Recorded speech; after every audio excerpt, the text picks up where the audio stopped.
welcome to our exclusive webinar, Canada versus Australia PR, which is right here. In this Power Pack session, we bring together two leading immigration lawyers to help you navigate the complex world of permanent residency. Whether you're a skilled worker, international student, entrepreneur, or temporary resident, this webinar will provide clear expert guidance to help you choose between building your future in Canada or Australia. Proudly presented by Ardent Immigration Inc. and Ardent Law Group, your trusted partners in global immigration. At Ardent Immigration Inc. and Ardent Law Group, we help you achieve your dreams, from permanent residency to all your legal needs. Your future is our commitment. After this session, we'll have a Q&A to address any questions. Feel free to drop your queries in the chat box now so we can make sure to cover them. Ardent Law Group. Ardent Law Group stands at the forefront of legal excellence, offering comprehensive legal solutions with integrity and professionalism. We are your trusted partners in navigating legal challenges with precision and dedication. Ardent Immigration Inc. Ardent Immigration Inc. is dedicated to simplifying the complex immigration journey, guiding individuals and families with expertise and compassion. We are committed to helping you realize your dreams of living and thriving in Canada. I'm going to go ahead and introduce Mr. Sachira Vimalavira. Mr. Sachira Vimalavira is a distinguished immigration lawyer, barrister, solicitor, and regulated Canadian immigration consultant. He is the founder of Ardent Immigration Inc. and Ardent Law Group, two firms dedicated to providing expert legal guidance and tailored immigration solutions for clients aiming to establish themselves in Canada. With a rich background in immigration law, Mr. Vimalavira has been instrumental in assisting numerous individuals and families navigating the complexities of Canadian immigration processes. His commitment to excellence and client-focused approach have earned him recognition on reputable platforms, including a feature in the morning newspaper. Through Ardent Immigration Inc. and Ardent Law Group, Mr. Vimalavira continues to build pathways to success, ensuring that clients receive personalized and effective legal solutions tailored to their unique needs. And Mr. Tusitha Nanayakkara. Mr. Tusitha Nanayakkara is a qualified immigration lawyer, solicitor, and attorney at law with over 10 years of legal experience. He is the principal solicitor and founder of TD Lawyers Australia Private and Limited, and Thusi Immigration Lawyers based in Queensland and also operates in Sri Lanka. Having personally navigated the migration process, Mr. Nanayakkara brings both professional expertise and personal insights to his work. He is admitted to practice in Queensland, the High Court of Australia, New Zealand, and Sri Lanka. His qualifications include a Bachelor of Laws from the University of Southern Queensland and practical legal training from the College of Law, Queensland. He is a member of the Queensland Law Society, a registered Australian immigration lawyer, and a member of the Migration Alliance Australia. Mr. Nanayakkara is known for his practical, client-focused approach and commitment to delivering clear, cost-effective immigration solutions. I'm now going to hand it over to Mr. Sachira. Hi all. I hope that you guys can hear me. Can anyone put it in the chat whether you guys can hear us? So then we can go ahead. So like first of all, I need to thank you all on behalf of the team for joining us. I know that almost close to 200 I would say clients are joining. So what, as Ms. Amsa and Ms. April mentioned, so what we're gonna discuss over here is mainly. So earlier we thought to talk about only just Canadian PR and Australian PR, but then we changed our mind to discuss and give you guys and more kind of an idea about like Canada student visas, work permit, visit visas, and then eventually PR, and then the same visa categories in Australia as well. So Mr. Thusi will be doing those. So we'll start with the student visas. So I know this will be mainly for our clients who are already in Sri Lanka or other countries who's planning to migrate to planning to migrate to Canada. So first of all, when it comes to student visas, as you all know, there are many visa refusals happening in Canada. There are many reasons involved with that. So I was thinking, like, since everyone know about student visas, the steps and everything that you should follow, I was thinking to give kind of points that you can minimize your refusal possibilities, and then just an overall idea. First of all, like, you should do your own research when you're going to find the program. Like, let's say, for example, if you're a lawyer, and even though you badly want to migrate to Canada to do fashion design, it's not going to work for you. So if you're a lawyer, it's better to do a program like LLM. If you are in the banking sector, that's better to do an MBA.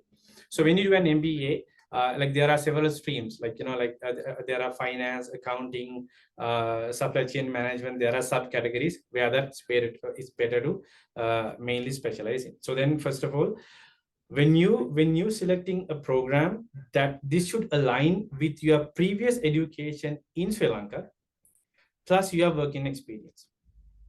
And also, Canadian Immigration recently introduced some programs which are not eligible for the PGWP. For example, MBAs. Most of the MBAs, those are not eligible for the basically for the PGWP. So if you are planning to come to Canada just to study, and then upon your completion of studies, if you're planning to go back to Sri Lanka, then you don't have to worry about the PGWP. But as we know, most of our students, they want to move to Canada to get their PR eventually. So then you need to find a program which is PGWP eligible, post-graduate work permit eligible.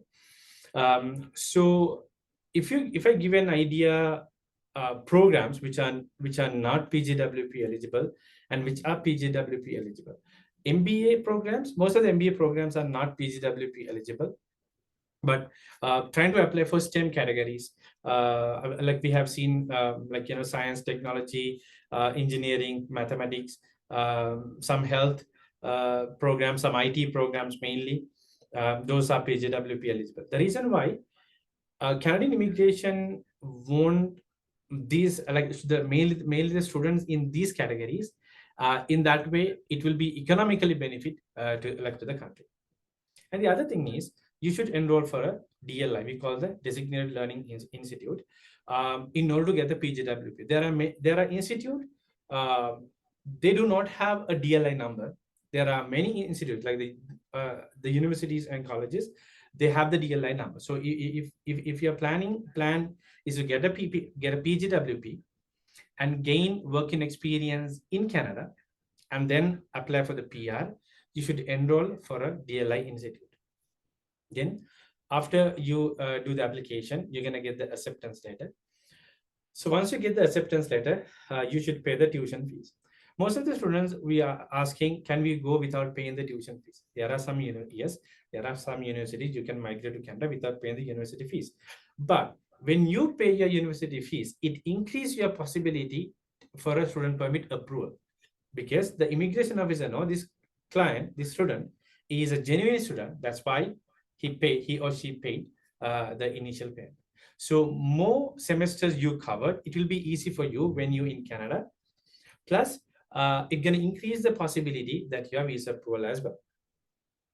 And then after that, you should show, the main thing is, you should show that you're financially established in Sri Lanka. When you, in visa application, you should show the evidence to strengthen your profile. For that, to show that you are financially established, you can show the properties, rent agreements. If you have business, you have business registration, the money in your bank account, money in your parents' account, like that. When it comes to the money in your bank account, it is recommended to have money in the student's name. More money can show in parents' name, but the required amount should show in the student name.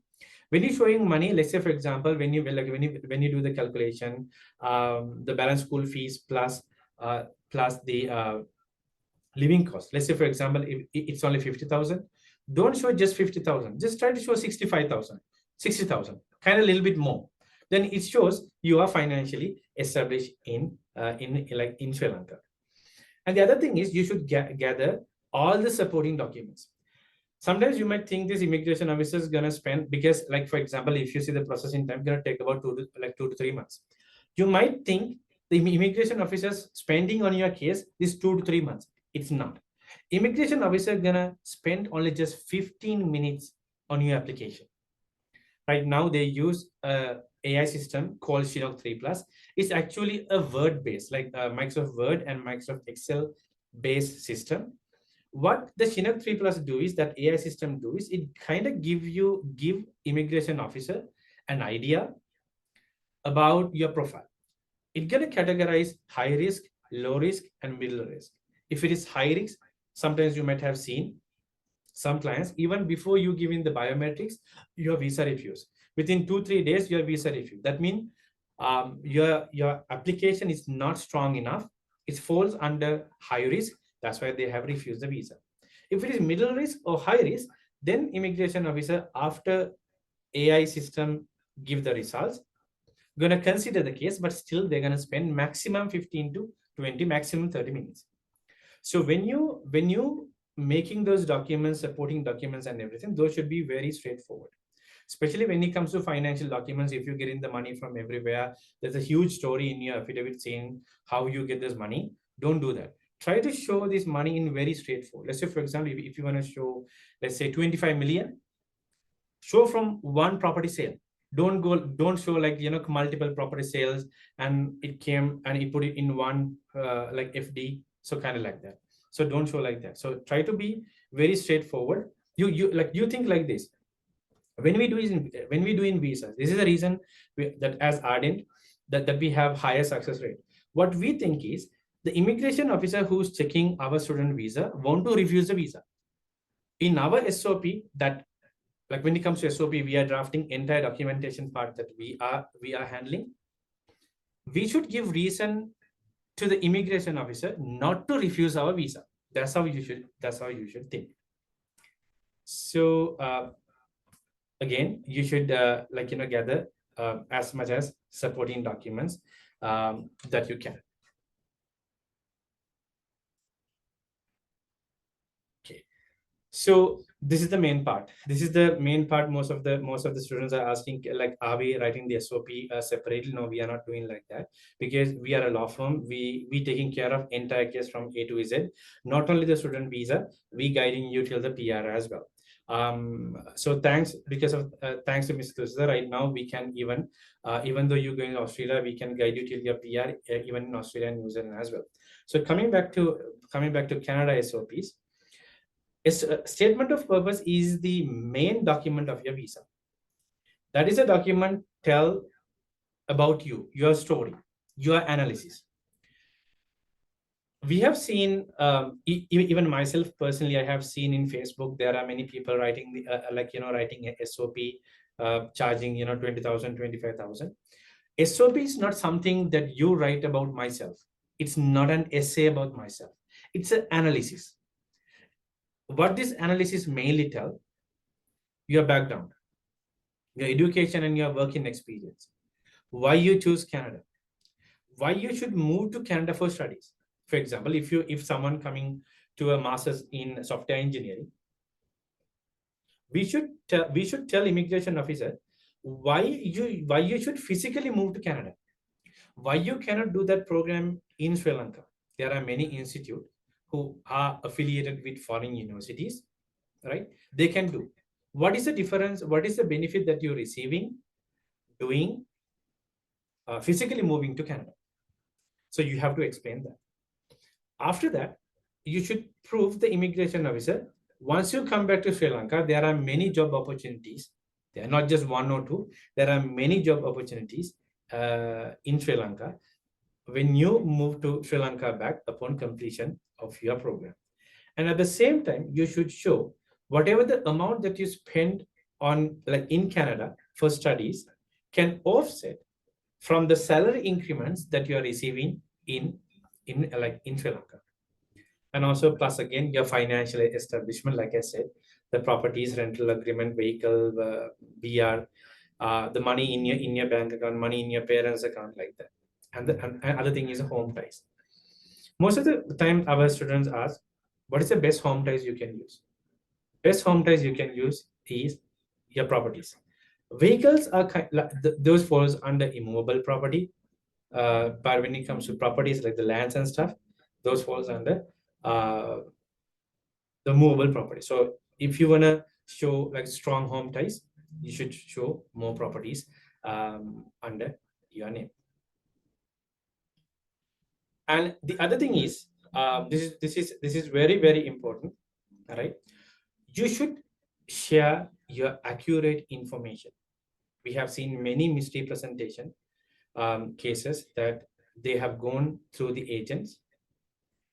They have forced the students to change sometimes ILTAs, sometimes previous visa refusals, sometimes O-level, A-levels, those kind of things. And then immigration has found those things that they have done. And then the first thing what immigration officer do is send a procedure of fairness letter, we call the PFL, giving like about 7 days to explain this. If immigration officer is not satisfied with your explanation, then they're going to ban you for 5 years. The issue is when they ban you for the 5 years, it's going to affect not only to you, your family members as well. Let's say for example, in the future, your brother or sister migrating within that 5 years, in the family information form, they have to mention you as a brother. Then what can happen? If they find out family member also has been subject to misrepresentation, it can negatively affect their case as well. So try to be accurate as much as possible, right? And we have seen recently the students who are applying for colleges, they have compared to universities higher refusal rate, because the reason is when it comes to universities, those are kind of like more into academic rather than the career. But when it comes to colleges, it's not like that. And the other thing is like all the webinars that we have done recently, and also the videos that we have done, try to avoid the provinces like Ontario or BC, because the one thing is living cost is high. It's hard to find the jobs, and it's hard to find the PR. Like for example, if you are applying for a provincial nominee program, Ontario and BC, it's kind of hard. Sometimes agent may push you for schools located in Ontario and BC because they're getting high commission. Your goal is the PR, not to give a high commission for your agent. So concentrate on that, because we have seen many students after this rule change. There are many clients contacting us, Ardent Immigration and Ardent Law Group, like from inside Canada. So we're doing like many consultations. But when I ask like why you, I mean, there are many opportunities you have in the other provinces, so then why you come to Ontario or BC? Because our agent push us. Even we chose some universities and give it to them, but they said no, but they gave very like vague reasons. But so then we had to come. Other thing is, once you come into Canada, if your target is PR, from the day you landed in Canada, you should start your PR process. Don't wait till my wife, like my spouse has she got 2 more years to study, and then after that we're gonna get another 3-year PGWP. Altogether we have 5 years. No, it's not like that. You have to start your PR immediately. People who do not start their PR immediately, and they just they thought that they have enough time. Now they are kind of worried about, because their PGWP are expiring. Now they are looking ways that they can extend their PGWP. And the other way is during your studies, during that you are in Canada, try to do volunteer positions, because when we have seen most of the employers, they see these volunteer working experience most of the candidate has, and also increase your skills, right? And also build your network. And the other thing is, when you apply for the PGWP, don't wait till the last time till you get your completion letter. At least 3 months prior, you apply for the PGWP. there are many clients who are contacting us to apply for the PGWP. And at that point, what we do is we're not going to discuss only about the PGWP. We give them a plan for the PR. When it comes to these plans, the plan that works for your friend might not work for you, because this plan should be case specific. So that's why even though they do the consultation with us just for the PGWP, then we're going to have a plan for the PR as well, because these rules also change. And also when you apply for the PGWP, as most of you know, the main applicant should have a spousal open work permit eligible program. Then only the spouse can extend his or her spousal open work permit for another 3 years, which is equal to the PGWP. So as you know, the PR and the PGWP are getting tough right now. And we have seen many people who doing YouTube videos and stuff. That's okay to get the information, but try to get the information from the CIC website. That is the main point that you can get information, right? Try to consult immigration lawyer, immigration consultant, right, regarding your case, because the situation getting tough right now. You have to think out of the box when you're managing your 3 years or 4 years or 5 years, whatever the time period that you're gonna have. So we'll talk a little bit about visitor visa. I know, when we see our records, there are many clients join. They want to know about visitor visa. Some of you might have already applied for visitor visa. Some might have visitor visa reviews, and they are planning to do the reapplication, kind of like that. So when it comes to Sri Lanka, if you come into Canada to visit, you need visitor visa. So when you apply for visitor visa, there should be there should be a valid reason.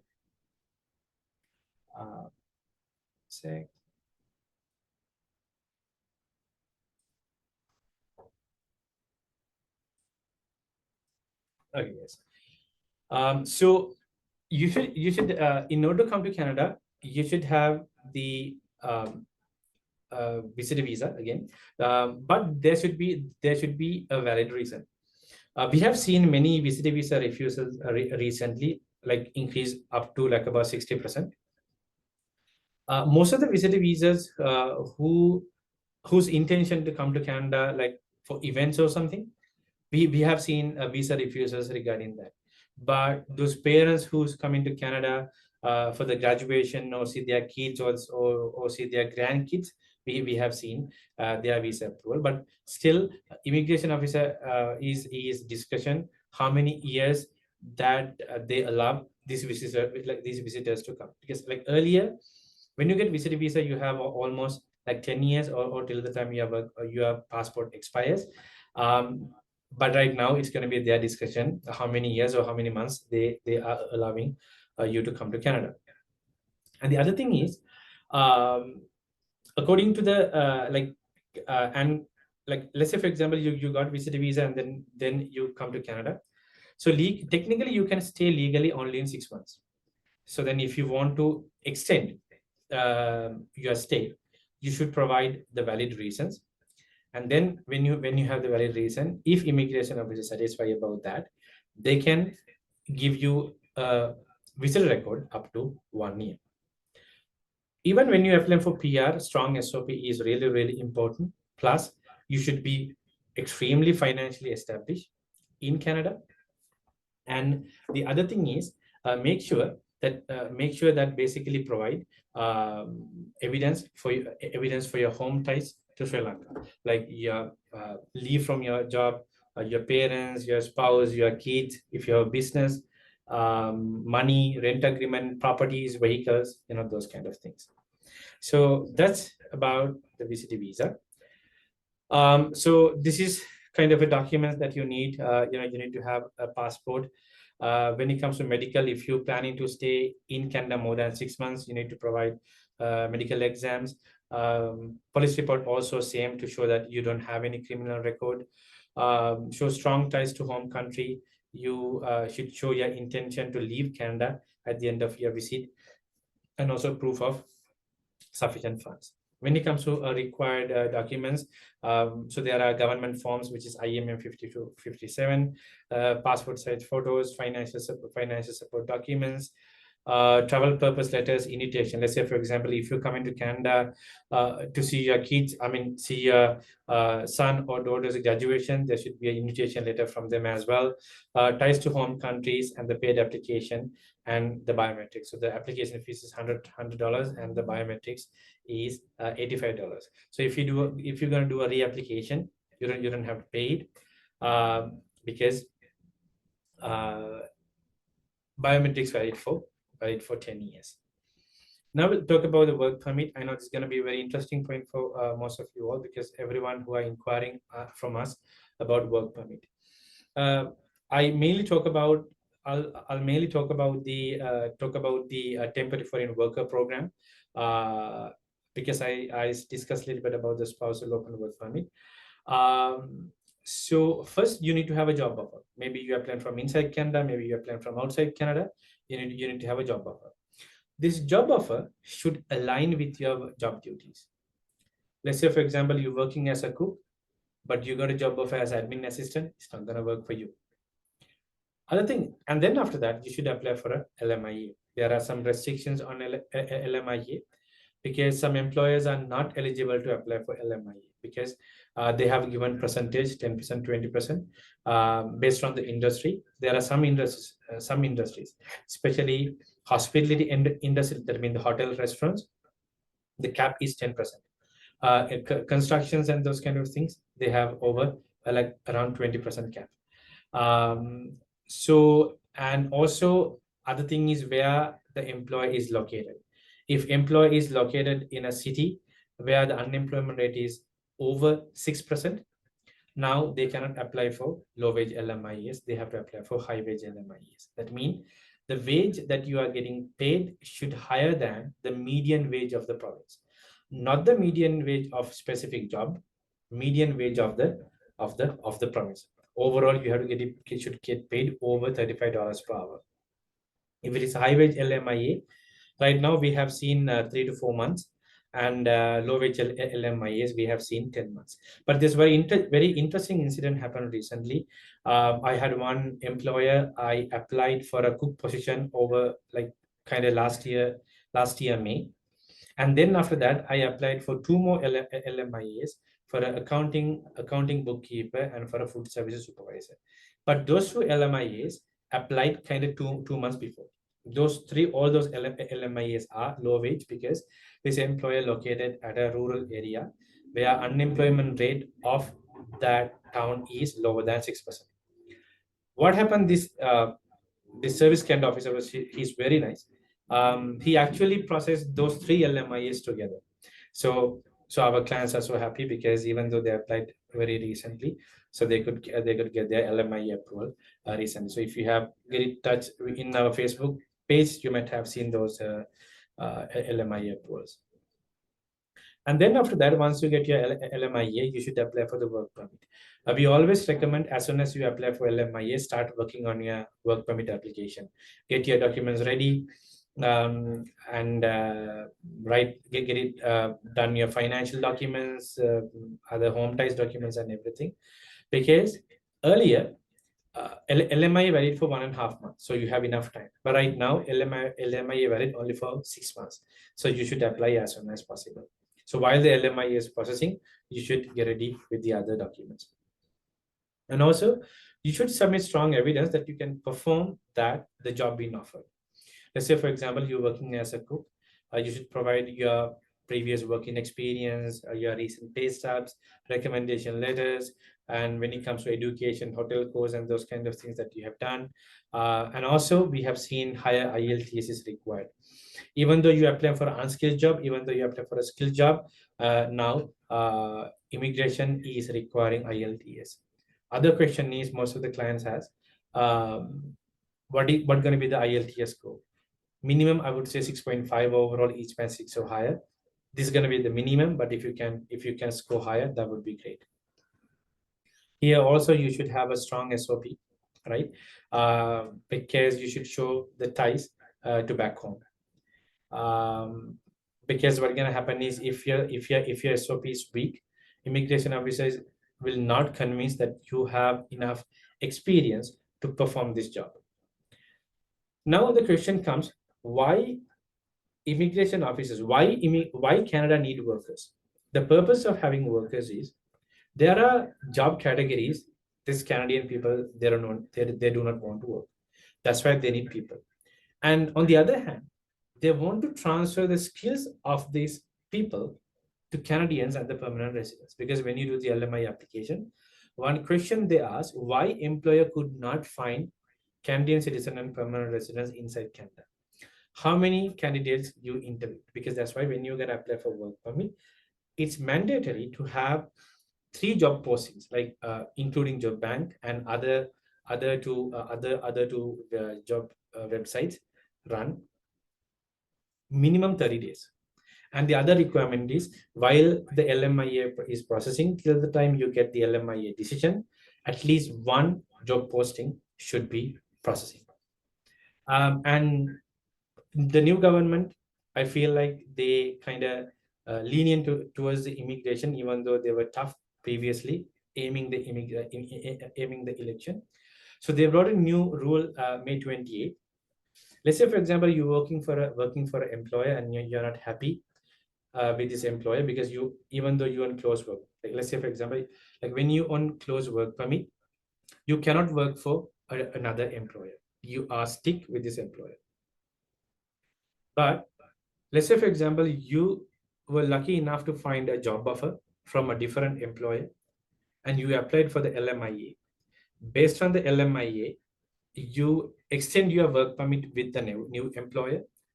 Previously, the rule was you had to stick with your previous employer till the time you get your work permit for your new employer.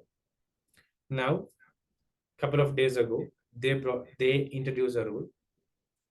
Once you change the employer, once you do your work permit extension with the new LMIA who owns to your new employer, you can start working with your new employer. You can leave your previous employer. So this is a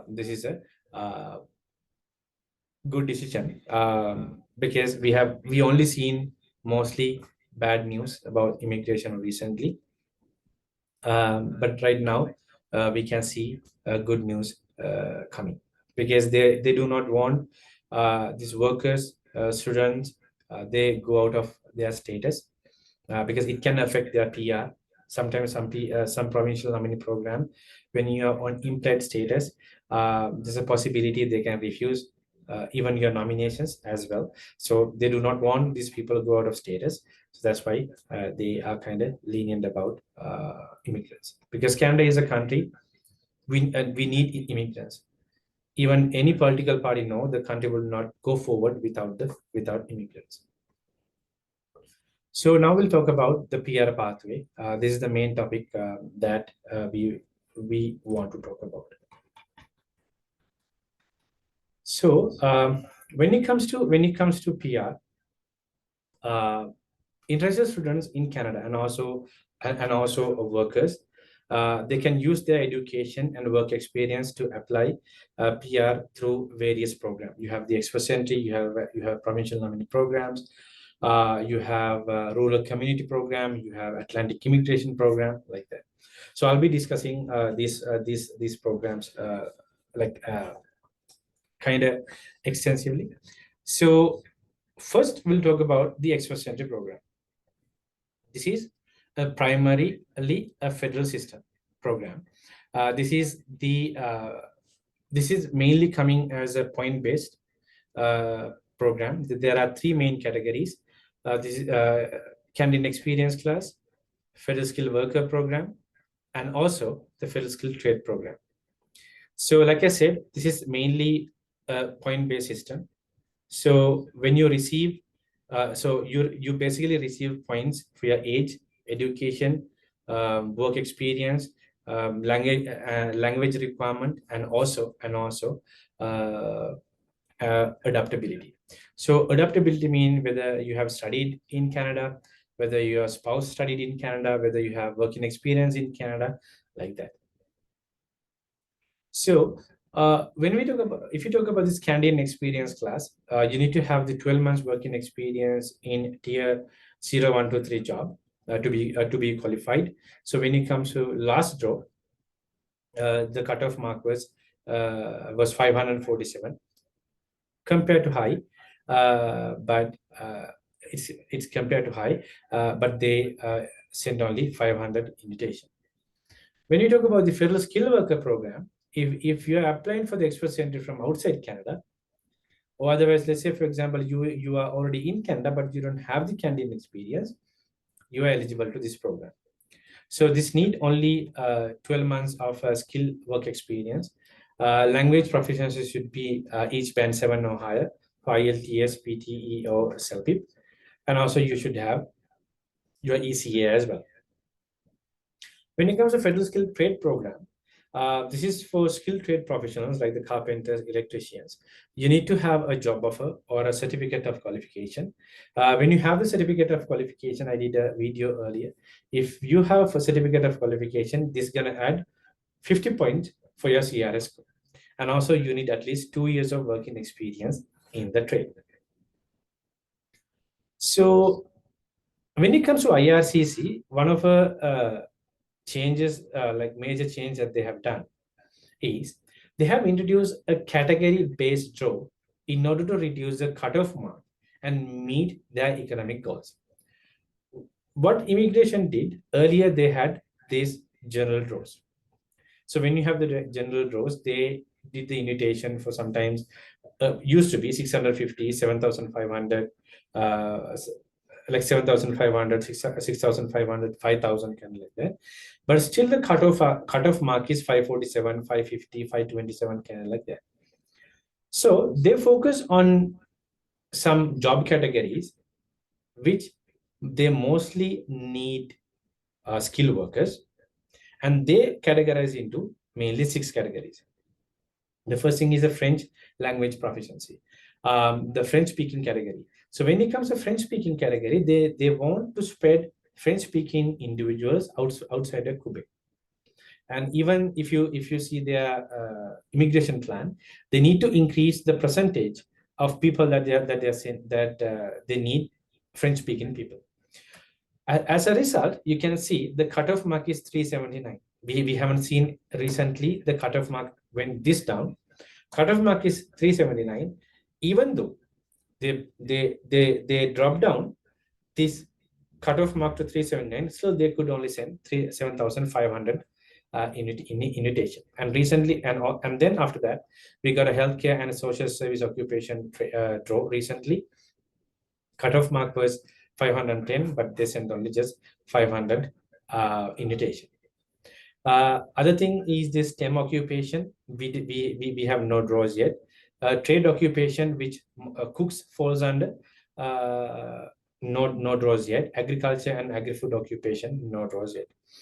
Education one, this is the trade, like this is the category that they newly like add for categories. Early childhood educators, teachers, those kind of occupations falls under that, right? So your if your cutoff mark is 479, they have sent 1,000 invitation.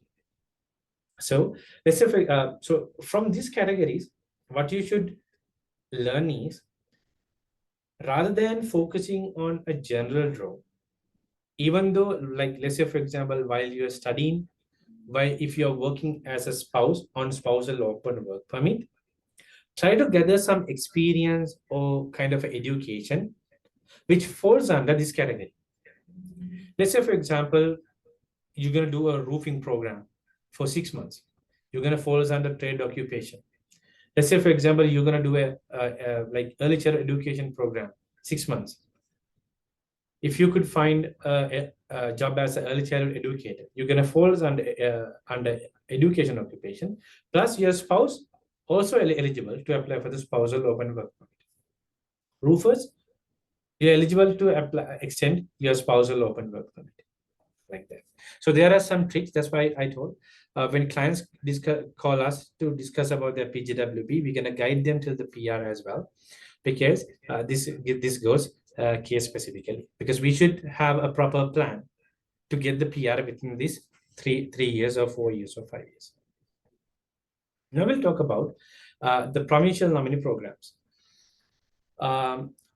Except the territory of Nagaur, all the other provinces, they have the provincial nominee programs to meet their labor needs.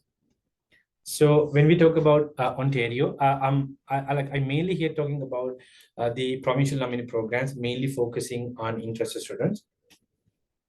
So interested student with job offer who got a tier 0, 1, 2, 3 job, and if your CLB level is 7, and then you have like about 2-year diploma, or at least like 1-year college or a university certificate, you can apply.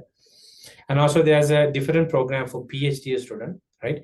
So if you complete a PhD program in Ontario and then your score is CLB 7, yes, you can. And there's another program for master's graduates, right? Your CLB 7, and if you have completed at least 1 year master's in Ontario, and also you reside in Ontario 1 year within past 3 years, also you can. And also when it comes to master's graduate, there are some universities which are not eligible. Like let's say, for example, I do not want to mention about the universities, but let's say, for example, you studied from, like there are some universities, if you graduate from those universities, you might not eligible. So that also something that you should consider when you're coming to Canada from outside Canada. Now we'll talk about Alberta, right? So when you come to Alberta, we have where we are living in Alberta Advantage Immigration Program, right? Let's say if you're a student in Alberta, you can apply for this stream. And also, let's say, for example, if you're a student from another province and you are planning to move to Alberta province, there's a stream which you also can apply PR. This is we call the Rural Renewal Program. So let's say, for example, you have you have a job offer from a rural town which falls under Rural Renewal Program, then you can apply for that. Now we'll talk about the BC PNP, like students who are already in BC. Let's say, for example, you have done a graduate certificate, you have completed a diploma program, you have completed a master's program, right? So they offer for interested graduate stream, those who with a degree or a diploma from BC, right? And also your job offer should be from a skill occupation as well. So there are many categories in BC. For example, if you get the skilled worker pathway, you should have a job offer from tier 0, 1, 2, 3. And you need to have a 2-year working experience. There's health authority pathway, right? You should have 2-year related working experience. When it comes to health authority pathway, there's a health there's an express entry pathway as well. If you have a job offer in tier 0, 1, 2, 3, and you have 2 years working experience, you can apply for that. There are another program mainly for interested graduates, job offer in tier 0, 1, 2, 3, and then a minimum 8 months program in Canada. If you graduated in past 3 years, you can apply. Program like the entry level or the semi-skilled worker program, I know like there was no draws happen recently in these draws. If your job is tier 4 or tier 5, if you have like 9 months experience with a BC employer, you can apply. And also they have a tech pathway as well. If you are an interested student who completed a technology studies in Canada, and let's say, for example, if you have a job offer, you live in outside Canada, but you have a job offer in tech category, you can apply for the BC PNP as well. BC PNP also kind of very strict pathway right now. They have hold some of the streams. The reason why federal government has cut off almost like 50% of invitations that they can send. And then if you talk about Manitoba, especially for interested students, you have the career employment pathway.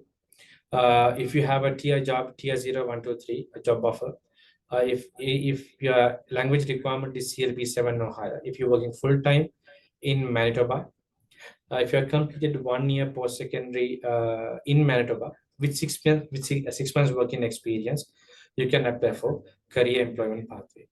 There's another pathway called graduate internship. You have completed internship or like in eligible industry, you don't need a job offer.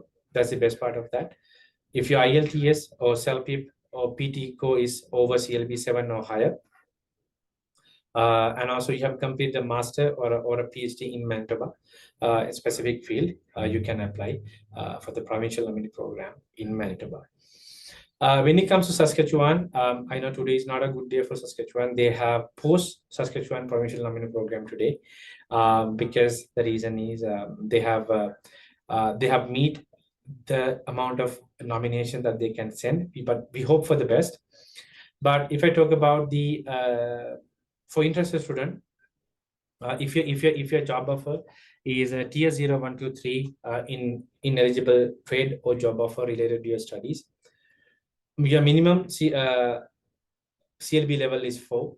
If you have completed at least 1 year post-secondary education, if you have 6 months working experience in Saskatchewan, you can apply. Previously, we have done a webinar in most of those provincial nominee programs, especially for Saskatchewan and Manitoba. You can watch those videos in our YouTube to get all the streams available in those provinces. And in the future, we will be covering other provinces, Alberta, Ontario, and the Atlantic provinces as well.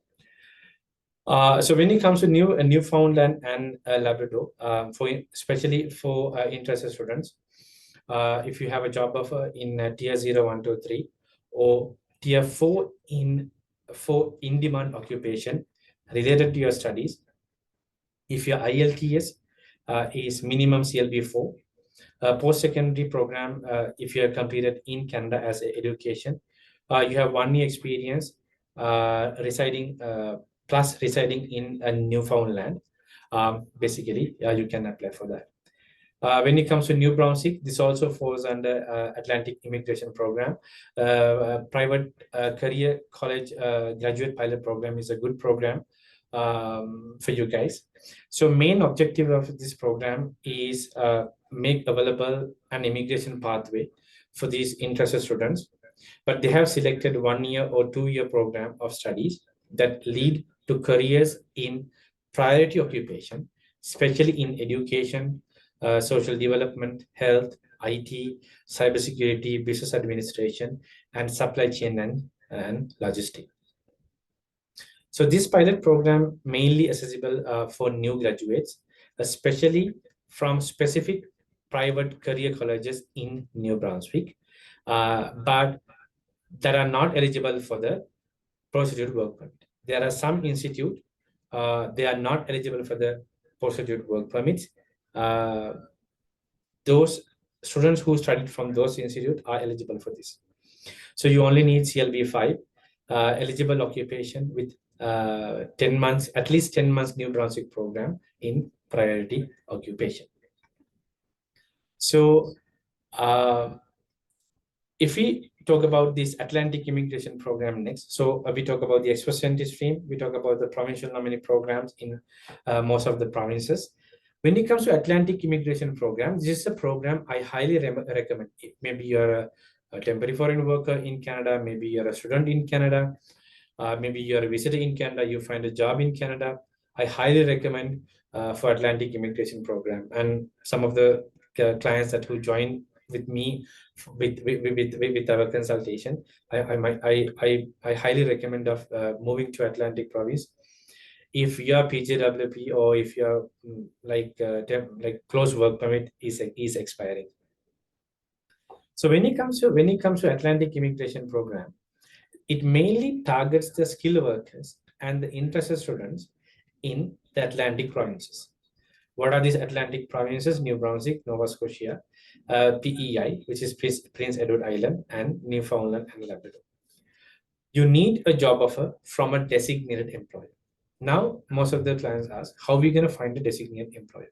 You can go to each provinces, type, let's say, for example, New Brunswick designated employers, type in Google, then you can get the list. It automatically direct to the province website. It's going to give you all the names. And then, let's say, for example, if you are a graduate, you need a degree, diploma, or certificate from a publicly funded Atlantic Designated Learning Institute and a job offer. The best part is you don't need working experience. Let's say, for example, you have done a program, you came from Sri Lanka, you did a program, and it's not PGWP eligible, that's fine. Without working experience, you can apply for the Atlantic Immigration Program. And mainly this benefits for the fields like healthcare, IT, trades, so which align with the Atlantic Canada's labor needs. We're doing many Atlantic immigration program for caregivers like that. So when it comes to general business or hospitality graduates, you may need a strong job offer to complete. But what I meant by a strong job offer, there are two types of job offers. Sometimes you might get a job offer of 1 year. Sometimes you might get a permanent job offer. It's highly recommended getting a permanent job offer. And then mainly the steps are, let's say, for example, you have an employer. He's willing to give you the job offer. First thing you have to do is you should apply for a settlement plan. In order to apply for the settlement plan, you need to have a job offer plus a government form we call IMM 0157. And then the employer's designated letter. That means it's every employer who are designated employers, they should have is like it should receive from the province. And then you should apply for a provincial endorsement through the employer's portal. When it comes to the provinces like Nova Scotia, they recently moved to a different system called LAMS. That means what they did, they brought everything to one system. Earlier, that employers had a different portal to apply for AIP endorsements, but right now they have a different portal. If your employer has not received that link to that portal, they can contact the province and get the link, and then they can use the same credentials that they used to link for their own portal through this new portal. So that's mainly regarding the Atlantic Immigration Program. So when it comes to the Rural Community Immigration Pilot Program, this also a very important program. Actually, we had a program called RNIP, Rural Northern Immigration Pilot Program. I think it's 2023, July 31st, they actually post that program. And then they introduce this program again, but it comes with the same eligibility requirement that you need. So that means same towns are in this program. That means those towns need people. The best thing you can do is there are 14 rural communities in Ontario, BC, Alberta, and Manitoba. When it comes to Alberta, there's a town called Charleston. That's the only town goes under this program. You can go to those towns, and there are employers who are hiring. There are job opportunities on those in those towns' websites. So you can go to those websites, basically apply to those employees. If you live in Alberta, don't just apply online. Just drive over there. If you're in Calgary, it's just like about 1.5 hour drive. Go there, talk to those employers, try to convince them. If they're willing to give you a job offer, you can apply for this program. So this is the best thing is, this is a direct PR pathway. You need to have a job offer. And also the other thing is, this employer should be a designated employer in that participating community. But guys, most of the employers are designated employers in that community. Plus, you need to have a relevant working experience as well. At least having 6 months, that would be enough. Language proficiency based on 4 to 7 is depending on the job. When it comes to the fields like healthcare, trade, technology, they have been prioritized that, especially in the rural areas. And also the mainly benefits are coming for the STEM graduates.